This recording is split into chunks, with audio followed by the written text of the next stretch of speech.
mitään näistä sensoreista.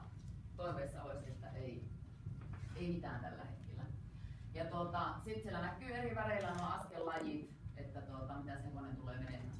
Ja nyt kun mä painan täältä, niin nyt Ulla on valmiina hengittää rentona keskellä, hyvin tasapainossa. Ja tuonne ilmestyy tuommoinen punainen keskiviiva, mikä on se toivottu, eli että ei olla etukumarassa, ei olla takakumarassa, ei vasemmalle eikä oikealle pinossa. Eikä kädet pysyisi paikallaan ja samoin myös tuo ratsastajan jalka. Ja tää on nyt semmonen juttu, että tosiaan jos siellä alkaa näkymään heilumista, niin missä taas pystyy opettaja vaikuttaa siihen ratsastajaan ihan käsillä.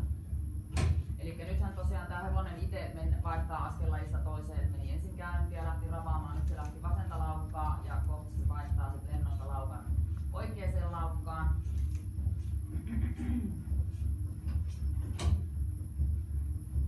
Ja sitten kun se on sitä mennyt, sen koko tämä ohjelma kestää sen minuutin ajan ja siellä näkyy niitä kippuroita ja viipoja, että mitä siellä on tapahtunut.